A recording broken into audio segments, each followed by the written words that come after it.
Hello friends, welcome back to my channel Mithu Moni কথা। আজকে আবার চলে এসেছি একটা নতুন ভিডিও নিয়ে। সামনেই পুজো, বলতে বলতে তো প্রায় চলেই এসেছে, তাই ঘরের পরিষ্কার পরিচ্ছন্ন তো চলছেই সবারই। তো সেরকম আমিও ড্রেসিং টেবিল পরিষ্কার করতে গিয়ে আজকে দেখলাম যে বেশ কিছুটা চুড়ি রয়ে গেছে। চুড়িগুলো মেয়েরই হবে, অনেকটাই ছোট হয়েও গেছে আর পুরনোও হয়ে গেছে। সাথে সাথেই ভেবে নিলাম যে এগুলোকে দিয়ে কিছু তো একটা বানাতেই হবে, তাই বসে গেলাম একটা কিছু বানাতে। তো প্রথমেই আমি এখানে চুড়িগুলোকে ভালো মতো করে B6000 গ্লু দিয়ে আটকে নিচ্ছি। তারপরে একটা একটা করে চুড়ি এইভাবে সমস্ত আটকে এখানটায় আমি 6টা চুড়ি একসাথে করে নিয়েছি। তারপর নিয়ে নিচ্ছি ফ্যাব্রিক গ্লু আর আমার পছন্দ মতো একটা সুন্দর ফ্যাব্রিক। তো এবারে কি করলাম, চুড়িটার উপরে বেশ সুন্দর করে ফ্যাব্রিকটাকে গ্লুটাকে লাগিয়ে দিয়ে তার উপরে সুন্দর করে এই ফ্যাব্রিকটা দিয়ে পুরো চুড়িটাকে কভার করে নিলাম। তো এটা কি ধীরে ধীরে করতে হবে। এরকম কিন্তু আপনাদের ঘরেও যদি পুরনো চুড়ি থাকে বা অনেক দিনের আপনি ইউজ করছেন না, ভালো চুড়িও আছে কিন্তু মনে হচ্ছে কখনো ডিজাইনটা একটু চেঞ্জ করতে হবে, তাহলে কিন্তু আপনারা এগুলোভাবেই বানিয়ে নিতে পারেন নতুন চুড়ি। তো এইভাবে করে আমি একটু করে ফ্যাব্রিক গ্লু লাগাচ্ছি আর একটু করে ফ্যাব্রিকটাকে পেঁচিয়ে নিচ্ছি ওর মধ্যে, চুড়িটার মধ্যে। এইভাবে করে পুরো চুড়িটাকে আমি কভার করে নিয়েছি ফ্যাব্রিকটা দিয়ে। এবারে আমি নিয়ে নিয়েছি ক্লে।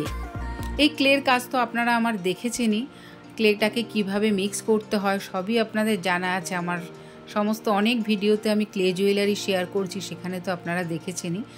তো সেইভাবেই ক্লেটাকে মিক্স করে তারপরে সুন্দর করে আমি একটা কাটার দিয়ে ফুল কেটে নিচ্ছি। তো কাটার দিয়ে এটাকে কেটে নিয়েছি যেন শেপটা খুব সুন্দর হয়। হাত দিয়েও শেপ সুন্দর করা যায় ক্লের, কিন্তু তাহলে এটার ক্ষেত্রে আমি ভাবলাম এই সাইজের করে চুড়ির সাইজ যেটা আছে সেরকমভাবে করে আমি কেটে নিই। তো একটা কাটার দিয়ে ফুল কেটে নিয়েছি, তার উপরে একটু ফুলের শেপে যেরকম থাকে সেরকম একটু দেওয়ার চেষ্টা করেছি, করে তারপরে ফুলটাকে সুন্দর করে সামনের দিকে মাথাটাকে একটু মুড়ে নিচ্ছি যেন ফুলটা একটু দেখতে সুন্দর হয়। এবারে আবার খানিকটা ক্লে নিয়ে নিয়েছি, সেই ক্লে দিয়ে একটু গোল শেপ করে ফুলের মাঝখানটায় আমি বসিয়ে দিচ্ছি।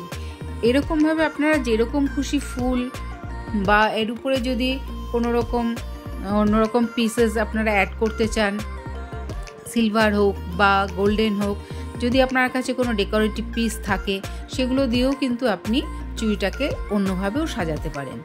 তো আমি এইভাবে মাঝখানে এটাকে দিয়ে নিয়েছি, গোল করে ক্লেটাকে দিয়ে একটু শেপ করে নিলাম।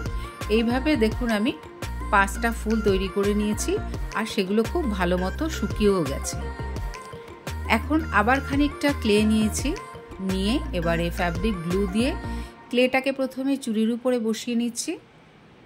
যেহেতু ক্লেটা নরম আছে এখন চুড়ির উপরে, এবারে তার উপরে কিন্তু আমি এই ফুলগুলোকে বসাবো। তাহলে কি হবে, চুড়ির মধ্যে ক্লে দিয়ে বসালে তাহলে ফুলগুলো কিন্তু খুব ভালোভাবে অ্যাটাচ হয়ে যাবে ওর সঙ্গে।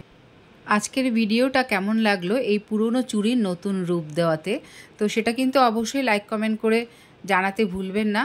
কমেন্ট করে অবশ্যই জানাবেন, আর ভিডিওটা ভালো লেগে থাকলে একটু শেয়ার করে দেবেন। তো আজকের এই পর্যন্ত, দেখা হচ্ছে অন্য কোনো ভিডিওতে।